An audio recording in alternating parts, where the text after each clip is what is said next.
ইখলাসে এমন মোরে ইয়া ইলাহি। আলহামদুলিল্লাহি রাব্বিল আলামিন ওয়াসসালাতু ওয়াসসালামু আলা সাইয়্যিদিল মুরসালিন।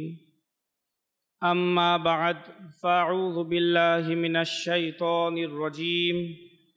বিসমিল্লাহির রহমানির রহিম। সকলে পড়ি আসসালাতু ওয়াসসালামু আলাইকা ইয়া রাসূলাল্লাহ। আসসালাতু ওয়াসসালামু আলাইকা ইয়া হাবিবাল্লাহ। আসসালাতু ওয়াসসালামু আলাইকা ইয়া নবিয়াল্লাহ। ওয়া আলা আলিকা ওয়া আসহাবিকা ইয়া নূরাল্লাহ।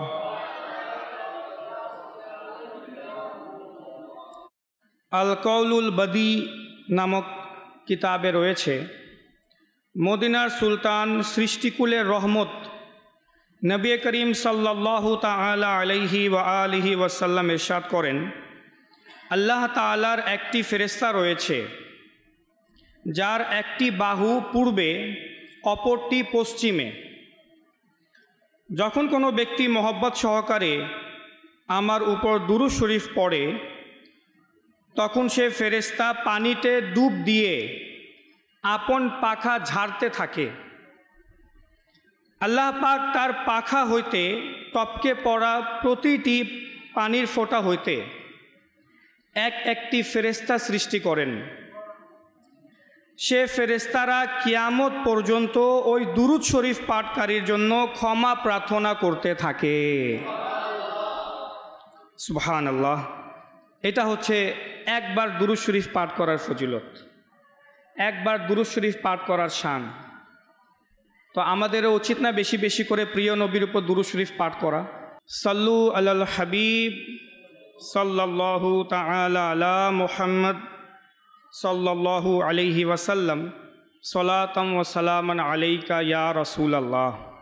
মহান আল্লাহ সুবহানাহু ওয়া তাআলা সূরাতুল মুজাদালার 22 নং আয়াতে মুবারাকাতে ইরশাদ করছেন, বিসমিল্লাহির রহমানির রহিম।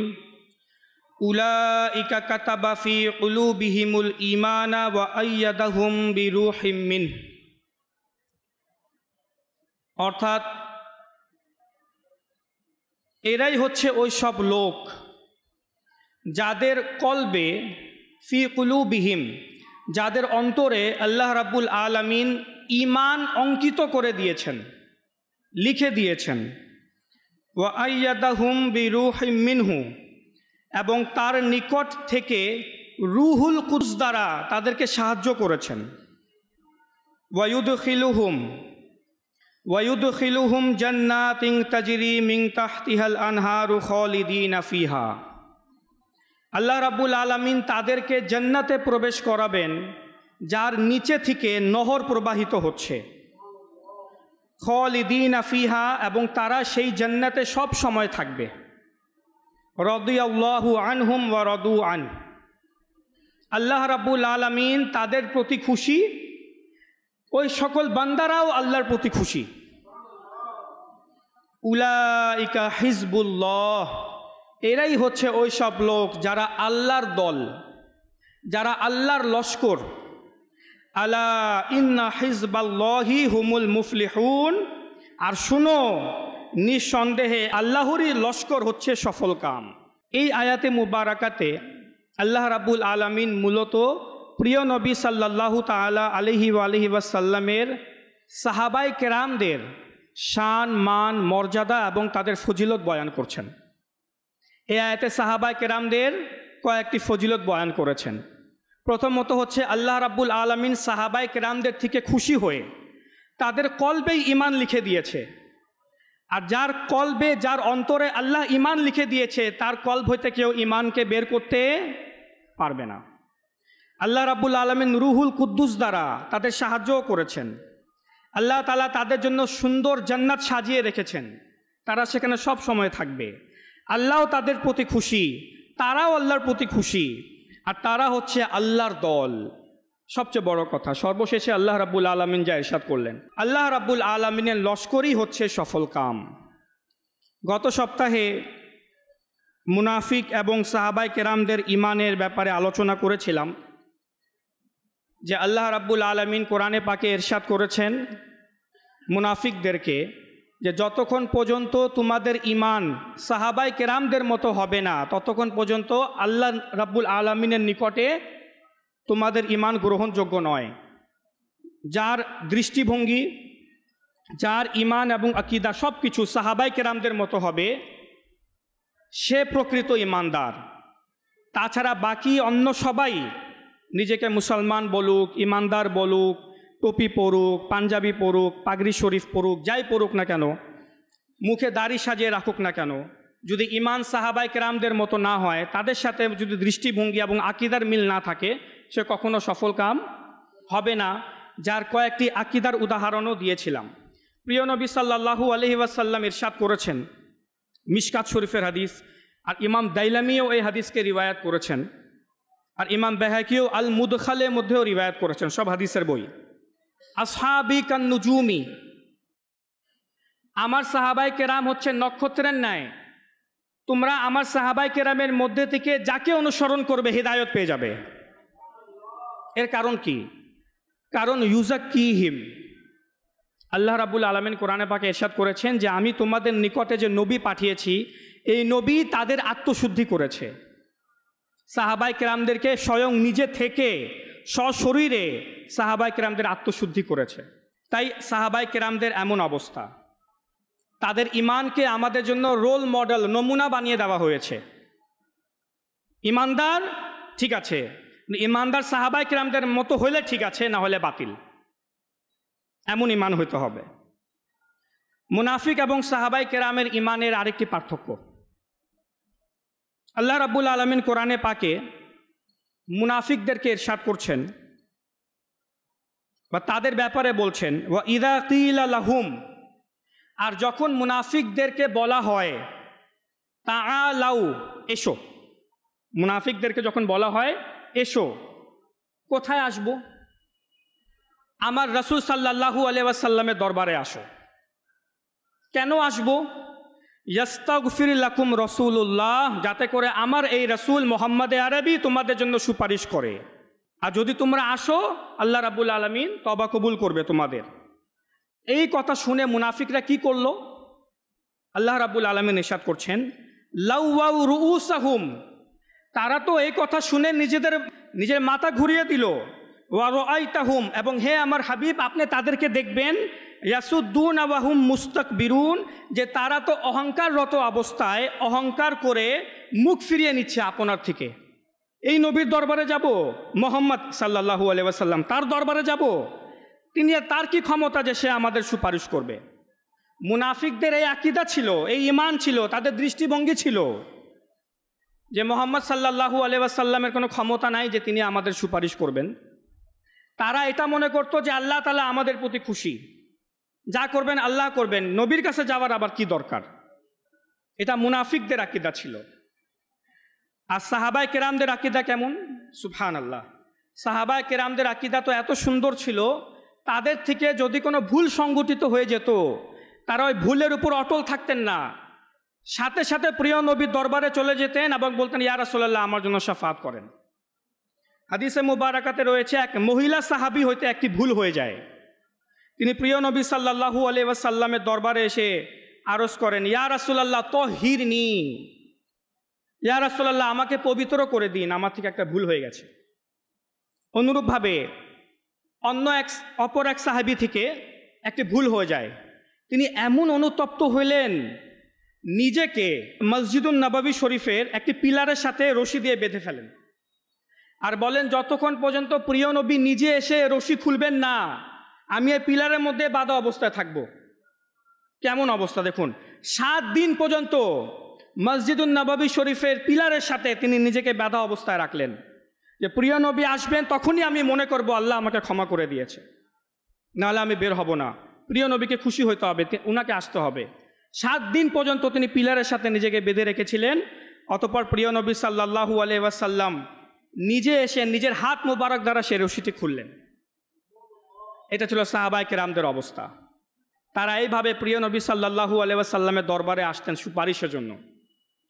অনুরূপভাবে বুখারী শরীফে এবং অন্যান্য হাদিসের কিতাবেও রয়েছে, একদা এক সাহাবী প্রিয় নবী সাল্লাল্লাহু আলাইহি ওয়াসাল্লামের দরবারে এসে আরজ করলেন, ইয়া রাসূলুল্লাহ, আমার থেকে তো মারাত্মক একটা ভুল হয়ে গেছে।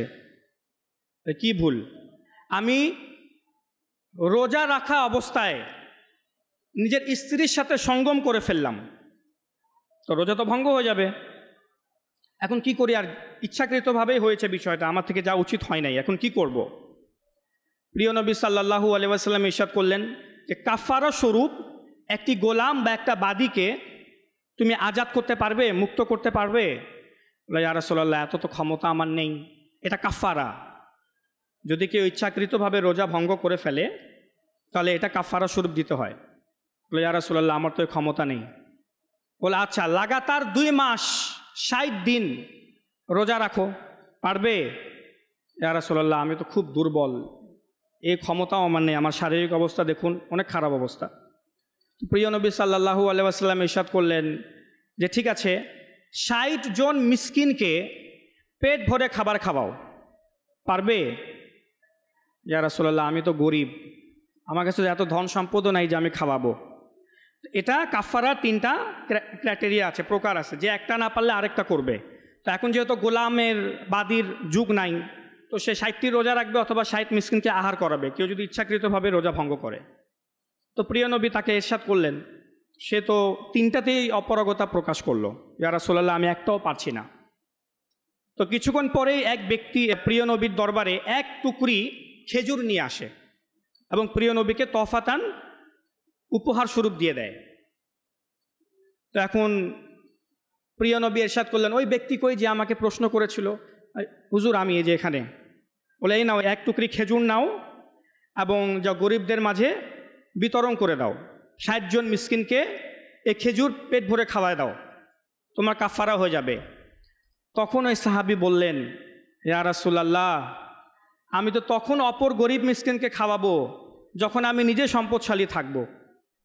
আমি তো নিজেই এই মদিনা শহরের মধ্যে সবচেয়ে বড় গরিব, আমি নিজেই, আমি সবচেয়ে বড় মিসকিন, আমি অপরকে আর কি খাওয়াবো? আমি তো সবচেয়ে বেশি অধিকারী এটার। তো প্রিয় নবী সাল্লাল্লাহু আলাইহি ওয়াসাল্লাম মুচকি হাসি দিলেন। আর রিওয়ায়াতকারী বলেন যে প্রিয় নবী এমন মুচকি হাসি দিলেন যে প্রিয় নবীর নুরানি দাঁত মুবারক দেখা যাচ্ছিল। তো প্রিয় নবী সাল্লাল্লাহু আলাইহি ওয়াসাল্লাম ইরশাদ করলেন, যাও, এই খেজুরের টুকরি নিয়ে যাও, খেজুরের বস্তা নিয়ে যাও, পেট ভরে তুমি খাও, তোমার পরিবার পরিজনকে খাওয়াও, তোমার জন্য কাফারা হয়ে যাবে। এটা হচ্ছে প্রিয় নবী সাল্লাল্লাহু আলাইহি ওয়াসাল্লামের ক্ষমতা এবং অধিকারী।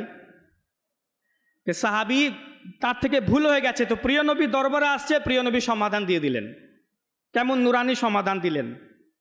এই জন্য আল্লাহ রাব্বুল আলামিনের ইচ্ছা এটাই যে আমার বান্দাদের থেকে যদি কোনো ভুল হয়ে যায় তারা যেন আমার নবীর দরবারে আসে, কারণ তারা জানে না আমি কেমন নবী তাদেরকে দিয়েছি, কেমন দয়াময় নবী তাদেরকে দিয়েছি, বুঝতে চেত না।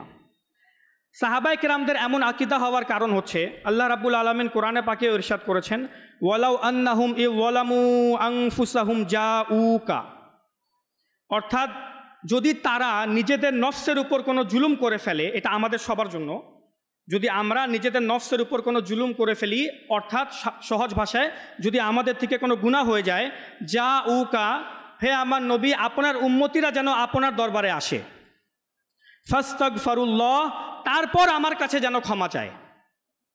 আপনার দরবারে আসবে, আপনার পবিত্র দরবারে এসে তারপর আমার কাছে ক্ষমা চাবে, আল্লাহর কাছে ইস্তেগফার করবে। ওয়াস্তাগফারা লাহুমুর রাসূল, তারপর আপনি রাসূল তাদের জন্য সুপারিশ করবেন। লাওয়াজাদুল্লাহ তাওয়াবা রহিমা, তো অবশ্যই অবশ্যই তারা নিজের প্রতিপালক আল্লাহ রাব্বুল আলামিনকে দয়ালু এবং তওবা কবুলকারী হিসাবে পাবে। আল্লাহ রাব্বুল আলামিন ইরশাদ করে দিয়েছেন। তাই সাহাবায়ে কেরামগণ কিছু হলেই প্রিয় নবীর দরবারে পড়ে থাকতেন, প্রিয় নবীর কদমে পড়ে যেতেন। এখন প্রিয় নবী সাল্লাল্লাহু আলাইহি ওয়াসাল্লামের পর্দা করার পর প্রিয় নবী যখন ইন্তেকাল করলেন, রওজা শরীফে চলে গেলেন, কানজুল উম্মালের হাদিসে মুবারাকা তো এই কানজুল উম্মালের হাদিসে মুবারাকাতে রয়েছে, প্রিয় নবীর পর্দা করার কিছুদিন পরেই এক ব্যক্তি আসলেন এবং প্রিয় নবীর রওজা শরীফের সামনে একদম লুটিয়ে পড়লেন নিজেকে এবং বললেন, ইয়া রাসূলুল্লাহ, আমার থেকে তো গুনাহ হয়ে গিয়েছে, আমি অনেক পাপী মানুষ, আমি অনেক বড় বড় গুনাহ করেছি। ইয়া রাসূলুল্লাহ, আপনার প্রতিপালক তো কোরআনে পাকে বলেছেন, ওয়ালাউ আন্নাহুম ইযলামু আনফুসাহুম জাউকা, যে যদি তোমাদের থেকে কোনো ভুল হয়ে যায় আমার নবীর দরবারে এসে ইস্তেগফার করো, লাওয়াজাদুল্লাহ তাওয়াবার রহিমা, তো তোমরা আল্লাহ রাব্বুল আলামিনকে তওবা কবুলকারী হিসাবে পাবে। তো ইয়া রাসূলুল্লাহ, আমি চলে আসছি আপনি রওজা শরীফে, আপনি আমার জন্য সুপারিশ করুন। এই বলে বলে সে অনেক কান্নাকাটি করলো, অনেক কাঁদলো। তো যিনি রিওয়ায়াতকারী হযরত হারব হিরানি রাদিয়াল্লাহু তাআলা আনহু, তিনি ওই দিন রাত্রে স্বপ্নে দেখেন যে প্রিয় নবী সাল্লাল্লাহু তাআলা আলাইহি ওয়াসাল্লাম তার স্বপ্নে তশরিফ নিয়ে আসলেন, ওই বুজুর্গ ওই রিওয়ায়াতকারীর স্বপ্নে, এবং এসে ইরশাদ করলেন, ওই যে ব্যক্তি আমার রওজা শরীফে এসে যে কান্নাকাটি করছিল, তুমি তার নিকটে যাও এবং তাকে গিয়ে বলো, ইলহাকির রজুলা ফাবাশশিরহু আন্নাল্লাহা গফারা লাহু বিশাফাআতি, তাকে গিয়ে এই সুসংবাদ দাও যে আল্লাহ রাব্বুল আলামিন আমার সুপারিশ করার কারণে তাকে ক্ষমা করে দিয়েছে। তাই প্রিয় নবী সাল্লাল্লাহু আলাইহি ওয়াসাল্লামের রওজা শরীফে যাওয়া, শাফাআতের জন্য আরজ করা, আসআলুকা শাফাআতা বলা, সুপারিশ করা, এটা সাহাবায়ে কেরামদের ঈমান ছিল যে প্রিয় নবী শাফাআত করবেন, আল্লাহ রাব্বুল আলামিন ক্ষমা করে দিবেন। হায়াতে মুবারাকাতেও এখনও রওজা শরীফেও যারা মদিনাতুল মুনাওয়ারাতে যায় এবং ক্ষমার জন্য আরজ করে, সুধারণা কোরআন এবং হাদিস হইতে যে আল্লাহ রাব্বুল আলামিন তাদেরকে ক্ষমা করে দিবেন। অনুরূপভাবে কাল কিয়ামতের দিনের ব্যাপারে কি আর বলবো, যে কাল কিয়ামতের দিন তো প্রিয় নবীর শান এবং মর্যাদা প্রকাশ হওয়ার দিন। সেদিন বিশ্বের সকল মানুষেরা দেখবে প্রিয় নবীর শান এবং মর্যাদা কেমন ছিল। এটা আমি বলছি না, হযরত আব্দুল্লাহ ইবনে আব্বাস রাদিয়াল্লাহু তাআলা আনহু বলেন, আল্লাহ রাব্বুল আলামিন কোরআনে পাকের মধ্যে একটি আয়াতে মোবারকা ইরশাদ করেছেন, সূরা বনী ইসরাইলের মধ্যে ইরশাদ করছেন, আসা আইয়াবা আসাকা রব্বুকা মাকামাম মাহমুদা, নিঃসন্দেহে আপনার রব অতি শীঘ্রই অচিরেই আপনাকে মাকামে মাহমুদে অধিষ্ঠিত করবেন, আপনাকে মাকামে মাহমুদ প্রদান করবেন। আল্লাহ রাব্বুল আলামিন কোরআনে পাকে ইরশাদ করেছেন, এই মাকামে মাহমুদ প্রত্যেক আজানের পরেও যে আমরা দোয়া পাঠ করি, এই দোয়ার মধ্যে কিন্তু মাকামে মাহমুদের কথাই বলা হয়েছে। আল্লাহ রাব্বুল আলামিন যে মাকামে মাহমুদ কিয়ামতের দিন প্রিয় নবীকে দিবেন, এর মানে কি? এই মাকামে মাহমুদ কি? হযরত আবু হুরায়রা রাদিয়াল্লাহু তাআলা আনহু কে যখন জিজ্ঞাসা করা হয় এই আয়াতে মোবারকার ব্যাপারে, তিনি ইরশাদ করেন, মাকামে মাহমুদ দ্বারা উদ্দেশ্য হচ্ছে শাফাআত, অর্থাৎ সুপারিশ। প্রিয় নবীকে আল্লাহ রাব্বুল আলামিন কিয়ামতের দিন সুপারিশ করার ক্ষমতা দিবেন, অথরিটি দিবেন, যাকে ইচ্ছা সুপারিশ করে নিয়ে যান। আর হযরত আব্দুল্লাহ ইবনে আব্বাস রাদিয়াল্লাহু তাআলা আনহু, যাকে প্রিয় নবী দুয়া দিয়েছেন যে হে আল্লাহ, আব্দুল্লাহ ইবনে আব্বাসকে তুমি কোরআনের জ্ঞান দান করো, কোরআনের তাফসীরের জ্ঞান দান করো, আল্লাহুম্মা আল্লিমহু তা'ওয়িল আল কিতাব, তা'ওয়িল আল কোরআন, তাকে কোরআনের কে বুঝার জ্ঞান তুমি দান করো আব্দুল্লাহ ইবনে আব্বাসকে, যার জন্য প্রিয় নবী মুফাসসির হওয়ার দোয়া করে দিয়েছেন। সে কত বড় মুফাসসির হবে? সাহাবায়ে কেরামদের মধ্যে বিশিষ্ট একজন মুফাসসির হযরত আব্দুল্লাহ ইবনে আব্বাস রাদিয়াল্লাহু তাআলা আনহু। সাহাবায়ে কেরামগণ কোনো আয়াতের ব্যাখ্যা জানতে হলে হযরত আব্দুল্লাহ ইবনে আব্বাসের দরবারে যেতেন, হুজুর এই আয়াতের ব্যাখ্যা বলে দেন, এই আয়াতের ব্যাখ্যা প্রিয় নবী কি বলেছিলেন বা এর মানে কি? তাকে যখন এই আয়াতে মোবারকার অর্থ জিজ্ঞাসা করা হয়, মাকামে মাহমুদ অর্থ কি, আল্লাহ রাব্বুল আলামিন যে বলেছেন, তখন তিনি ইরশাদ করেন যে কিয়ামতের দিনে আল্লাহ রাব্বুল আলামিন প্রিয় নবীকে শাফাআতের মর্যাদা দান করবেন, সুপারিশ করার মর্যাদা দান করবেন। আর প্রিয় নবীর এরকম শান দেখে পূর্বসরী এবং উত্তরসরী আদম আলাইহিস সালাম থেকে শুরু করে যেদিন কিয়ামত হবে, যেদিন সূর্য উল্টো দিকে উদিত হবে, ওই দিনে যে যত লোক পৃথিবীতে থাকবে, ও সকল লোক আদম আলাইহিস সালাম থেকে শুরু করে কিয়ামতের দিন পর্যন্ত যত লোক পৃথিবীতে আসবে, এসেছে এবং চলে গিয়েছে, তারা সকলেই সেদিন প্রিয় নবীর এরকম শান মর্যাদা দেখে হযরত আব্দুল্লাহ ইবনে আব্বাস বলেন, তারা প্রশংসায় মশগুল হয়ে যাবে, বা বা বা ইয়া রাসূলুল্লাহ, ইয়া মাশাআল্লাহ, মুহাম্মদ সাল্লাল্লাহু আলাইহি ওয়াসাল্লামের কি শান, আপনি একটু চিন্তা করুন, পরিস্থিতিকে একটু বুঝুন। সকলে বলছে ইয়া নাফসি ইয়া নাফসি। সূর্য 1 মাইল উপরে, যা সব সহিহ হাদিস দ্বারা প্রমাণিত।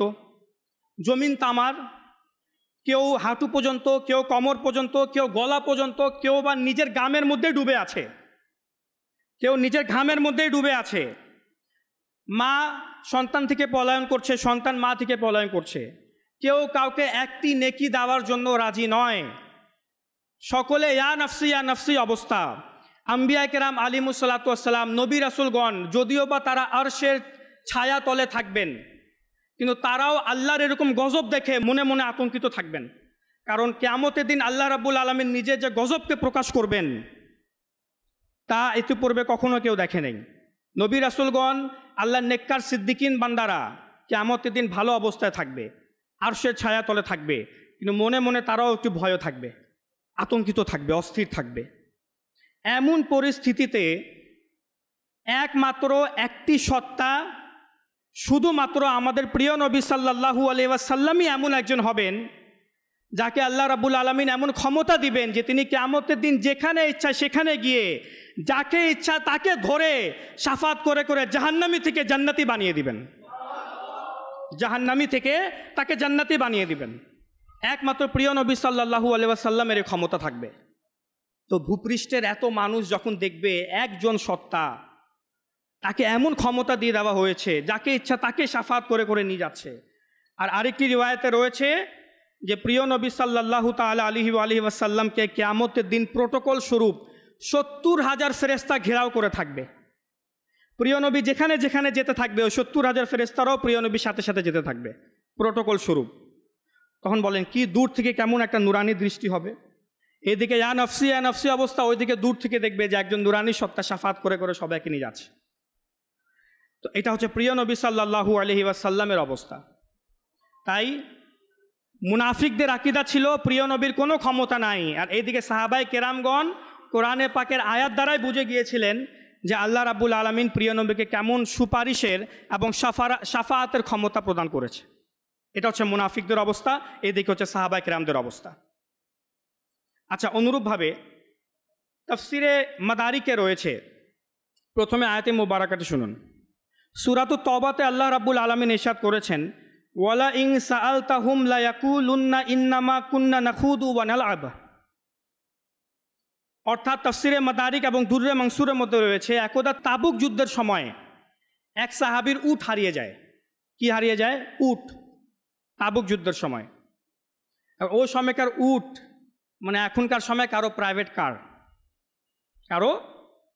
কার হারিয়ে গেল, কিছুটা বিষয়টা এরকম। এখন উট হারিয়ে গেল, এখন কি করবে? এখন সকলেই উটকে খুঁজছে, উট কয়ে গেল। তো প্রিয় নবী সাল্লাল্লাহু তাআলা আলাইহি ওয়াসাল্লাম ইরশাদ করলেন, উটটি অমুক স্থানে রয়েছে, যাও সেখান থেকে নিয়ে আসো। প্রিয় নবী অদৃশ্যের সংবাদ দিলেন, খবর দিলেন উটটি অমুক জায়গায় রয়েছে।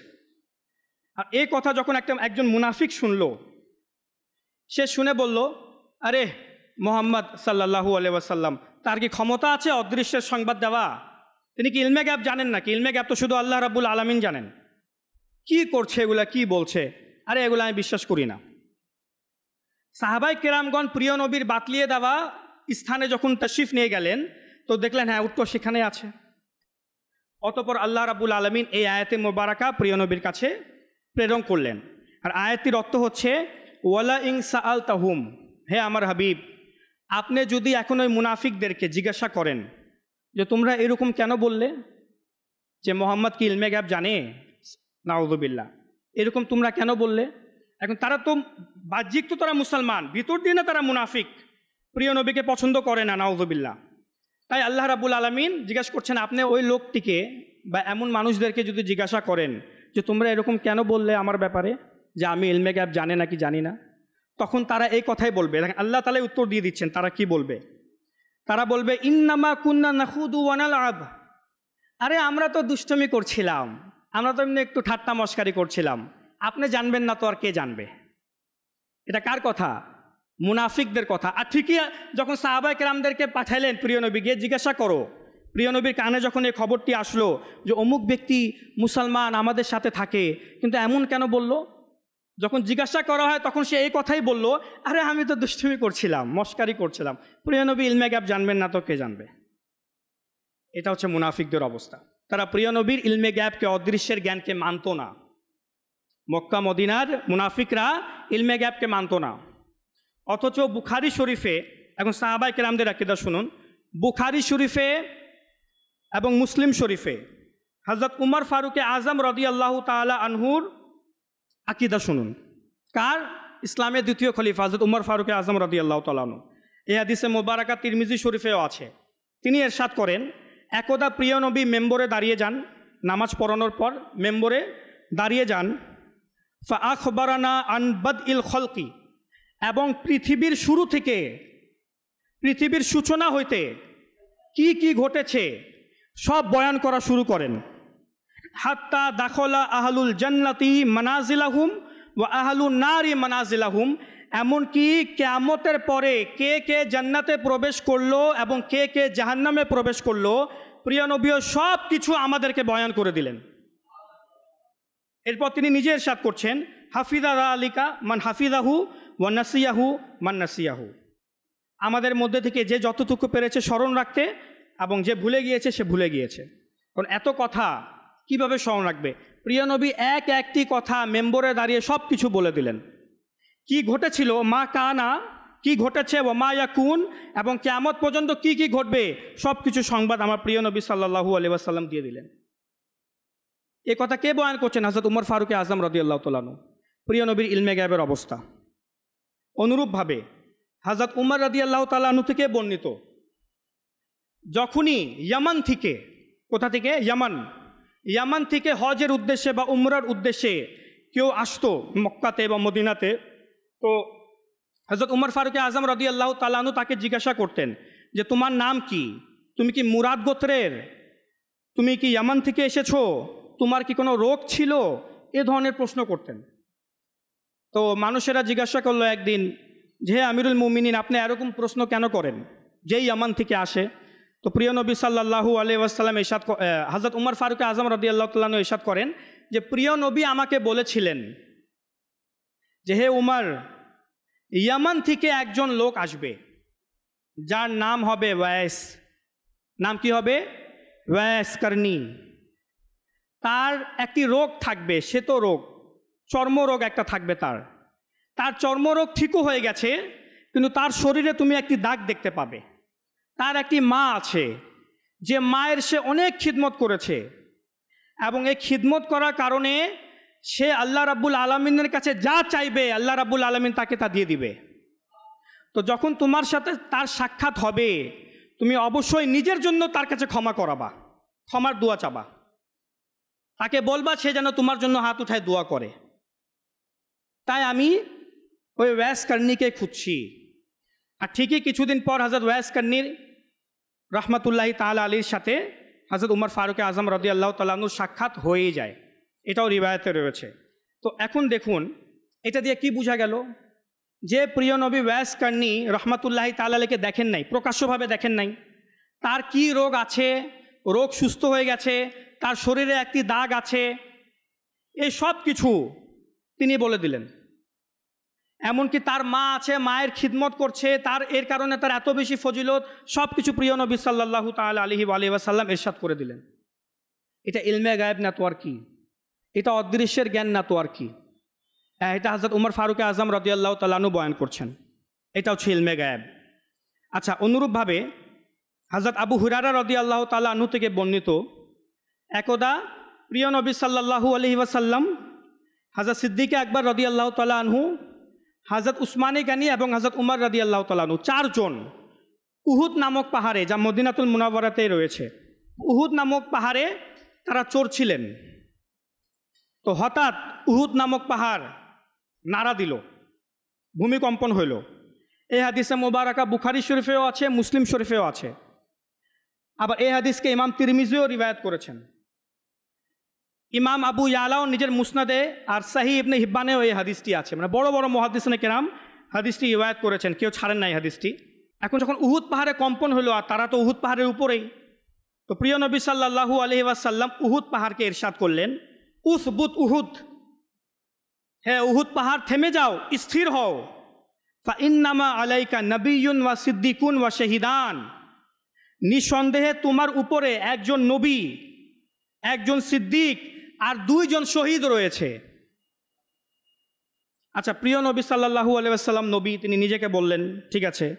আবু বকর সিদ্দিক, তার উপাধি আবু বকর সিদ্দিক, তিনি তাকে ইন্ডিকেট করলেন, এটাও বোঝা গেল। হযরত উসমানে গনি এবং হযরত উমর রাদিয়াল্লাহু তাআলা আনহুকে শহীদ বললেন কেন? তারা তো জীবিত, তারা তো প্রিয় নবীর সামনেই ছিলেন, কিন্তু বললেন আমি আছি, সিদ্দিক আছে এবং 2 জন শহীদ আছে, থেমে যাও। উহুদ পাহাড় সাথে সাথে থেমে গেল, প্রিয় নবীর নির্দেশ, থেমে গেল। কিন্তু শহীদ কাকে বলল? নিঃসন্দেহে হযরত উমর রাদিয়াল্লাহু তাআলা আনহু এবং হযরত উসমানে গনি রাদিয়াল্লাহু তাআলা আনহুকে, কারণ ইনিরা 2 জন পরবর্তীতে শহীদ হন। হযরত উমর রাদিয়াল্লাহু তাআলা আনহুকেও নামাজরত অবস্থায়, তিনি নামাজ পড়াচ্ছিলেন, তখন শহীদ করা হয়। এবং হযরত উসমানে গনি রাদিয়াল্লাহু তাআলা আনহুর ঘরে প্রবেশ করে ইসলামের দুশমনরা শহীদ করে। কিন্তু এটা তো অনেক পরে হয়, আবু বকরের পরে, আবু বকর সিদ্দিক রাদিয়াল্লাহু তাআলা আনহুর খিলাফতের পরে গিয়ে ঘটনাগুলো ঘটে। তো প্রিয় নবী সাল্লাল্লাহু আলাইহি ওয়াসাল্লাম এত পূর্ব থেকে বলে দিলেন, আর কেউ প্রিয় নবীকে জিজ্ঞাসাও করে নাই, হুজুর আপনাকে আমাকে শহীদ বলছেন? হুজুর আমি শহীদ, হুজুর আমি তো জীবিত, কেউ জিজ্ঞাসা করে নাই। তার মানে কি? ওই সাহাবায়ে কেরামগণ জানতেন যে প্রিয় নবীর ইলমে গায়ব আছে, অদৃশ্যের জ্ঞান আছে। প্রিয় নবী শহীদ বলছেন, হতে পারে আমাদের ভাগ্যে শহীদ হওয়াই লেখা আছে, আমরা শহীদ হব। এভাবে অসংখ্য উদাহরণ যদি আমি একটির পর একটি দিতে থাকি, পুরো সময় অতিবাহিত হয়ে যাবে আজকেই। এত উদাহরণ আছে প্রিয় নবীর ইলমে গায়বের ব্যাপারে, অদৃশ্যের জ্ঞানের ব্যাপারে। খয়বার যুদ্ধের সময় কেউ বিজয় লাভ করবে মুসলমানেরা, এই আশা ছেড়ে দিয়েছিল সাহাবায়ে কেরামরা। প্রিয় নবী রাতের বেলায় সবাইকে জড়ো করে ইরশাদ করলেন, আগামীকাল আমি পতাকা এমন একজনের হাতে দিব যে বিজয় লাভ করাই দিবে মুসলমানদের, যার মাধ্যমে আল্লাহ রাব্বুল আলামিন মুসলমানদেরকে বিজয় দিবে। আর সাহাবায়ে কেরাম অস্থির, তারা চিন্তায় পড়ে গেলেন, আরে প্রিয় নবী কাকে পতাকা দিবেন? পরের দিন হযরত মওলা আলীকে ডেকে তাকে দিয়ে দিলেন, বললেন যাও নেমে যাও ময়দানে। আর হযরত মওলা আলী রাদিয়াল্লাহু তাআলা আনহু নিজে একা যে গেটকে, যে দুর্গকে 40 জন উঠাইতে পারতো না, সেই গেটকে একা উঠিয়ে একদম সামনের দিকে ঢুকে গেলেন। সেটাকে ঠেকায়, সেটাকে ডিফেন্স বানিয়ে সামনের দিকে তিনি প্রবেশ করে যান। পরে মুসলমানদের বিজয় লাভ হয়। 40 জন সে দরজাকে উঠাতে পারতো না মিলে, তিনি একা তা ভেঙ্গে সেটাকে উঠায় নেন, আর উঠায় সেটাকে ঢাল বানিয়ে নেন, ঢাল বানিয়ে সামনের দিকে অগ্রসর হন। প্রিয় নবী আগে থেকে বলে দিলেন যে আমি আগামীকাল এমন একজনকে পতাকা দিব যার মাধ্যমে বিজয় লাভ হবে। প্রিয় নবীর কেমন অদৃশ্যের জ্ঞান ছিল, কেমন ইলমে গায়ব ছিল। তো বোঝা গেল, আমরা এই ফলাফলে পৌঁছাইলাম যে ওই সময় মুনাফিকদের আকীদা ছিল যে প্রিয় নবী সাল্লাল্লাহু তাআলা আলাইহি ওয়াসাল্লামের সুপারিশ করার, শাফাআত করার ক্ষমতা নেই। আর সাহাবায়ে কেরামদের আকীদা ছিল প্রিয় নবী সাল্লাল্লাহু আলাইহি ওয়াসাল্লামের শাফাআতে উজমার অধিকারী আছেন, যাকে ইচ্ছা যেভাবে ইচ্ছা আল্লাহ তাআলার প্রদত্ত ক্ষমতায় সুপারিশ করতে পারেন। মুনাফিকদের আকীদা ছিল যে প্রিয় নবীর কাছে ইলমে গায়ব নাই, অদৃশ্যের জ্ঞান নাই, প্রিয় নবীর কাছে তেমন নাউযুবিল্লাহ জ্ঞানই নাই। কারণ সাহাবায়ে কেরামদের আকীদা ছিল যে আল্লাহ রাব্বুল আলামিন প্রিয় নবীকে এমন জ্ঞান দিয়েছেন যে তিনি অদৃশ্যের সব খবর জানেন। এটা সাহাবায়ে কেরামদের আকীদা ছিল।